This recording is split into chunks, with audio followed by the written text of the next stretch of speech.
శ్రీ గురుభ్యో నమ. హరి ఓం.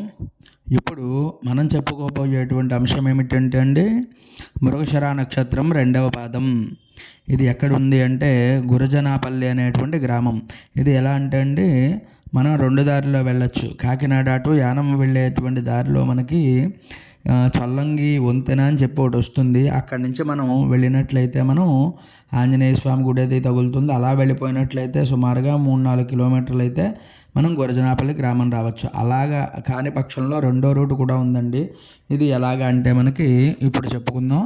మనకి కాకినాడ నుంచి మనం ద్రాక్షారామ రామచంద్రపురం వెళ్ళేటువంటి రూట్లో నడకుదురు నుంచి మనం కట్ అయినట్లయితే అంటే ఎడమ వైపుకి చివరికి వచ్చి తీసుకున్నట్లయితే మనకి 3 కిలోమీటర్ల దూరం అయితే సుమారుగా ఉంది.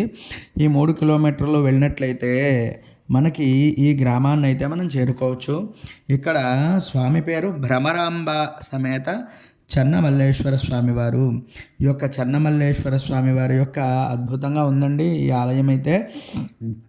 పూర్వం మనకి మృగశిర నక్షత్రం దీనికి 2వ పాదం కింద వస్తుందండి. మృగశిర నక్షత్రం 2వ పాదం వృషభ రాశిలోకి వస్తుందండి. వృషభ రాశి.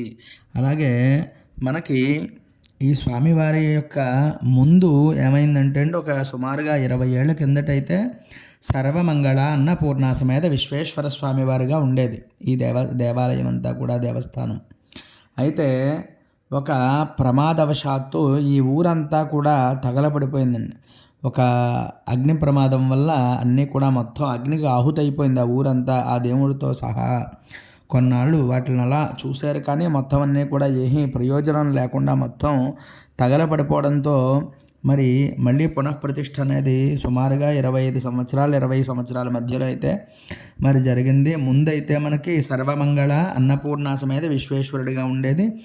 అప్పుడు మరి ఆ విగ్రహాలన్నీ కూడా మరి తగలబడిపోయినవి కూడా పనిచేయవు కాబట్టి మళ్ళీ అందరూ కూడా డబ్బులు వేసుకుని పిఠాపురం మహారాజు వారు ఆ సంస్థానం నుంచి కూడా కాస్త ధన సహాయం చేయడం వల్ల గ్రామస్తుల సహకారంతో అయితే మళ్ళీ తిరిగి పునఃప్రతిష్ఠది కూడా జరిగిందండి ఈ యొక్క దేవాలయం.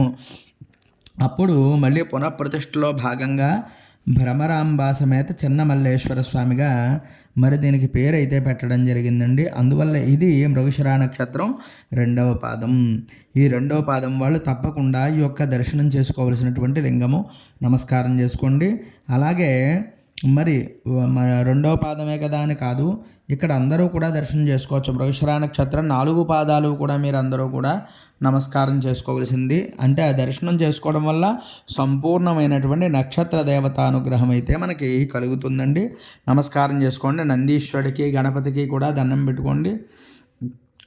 మరి స్వామివారి దర్శనానికి అయితే మనం వెళ్ళడం జరుగుతుంది. నమస్కారం చేసుకోండి.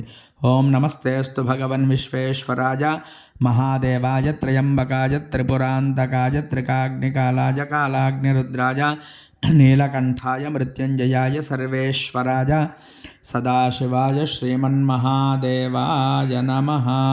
స్వామివారికి అయితే 2 కళ్ళు అయితే సరిపోవట్లేదండి. ఆ అలంకారం చాలా అద్భుతంగా అయితే జరుగుతుంది. ఇక్కడ చాలా ప్రశాంతమైన వాతావరణంలో అయితే ఉంటుందండి మనకి ఈ దేవాలయం. ఎందువల్ల అంటే ఉత్తప్పుడైతే జనాలు చాలా తక్కువగా ఉంటారండి, కొంచెం లోపల కొన్నముల. అదే మనకి కార్తీక మాసం అయితే సుమారుగా 2వ సోమవారం 3వ సోమవారాల్లో అయితే స్వామివారికి 1,00,000 బిల్వార్చన ఆ కార్యక్రమం కూడా జరుగుతుందండి. మరి ఈ స్వామిని అయితే చక్కగా మనం ఎలా వెళ్ళాలి అంటే బండి మీదే వెళ్ళాలి ఖచ్చితంగా, లేకపోతే సొంత ఆటో మనం కట్టించుకు వెళ్ళవలసి వస్తుందండి. లేకపోతే చాలా ఇబ్బంది పడతారు వెళ్ళడానికైతే. మరి అమ్మవారిని కూడా దర్శనం చేసుకోండి, భ్రమరాంబాదేవి. ఇంకా ఎవరైనా మన ఛానల్ని సబ్స్క్రైబ్ చేయకపోతే అందరూ కూడా తప్పకుండా సబ్స్క్రైబ్ చేయండి. అలాగే ఈ వీడియో మీకు నచ్చినట్లయితే లైక్ చేయండి, అలాగే కామెంట్ కూడా చేయండి. మరి ఎవరికైనా ఉపయోగపడుతుంది అంటే తప్పకుండా అందరికీ కూడా పంపించండి.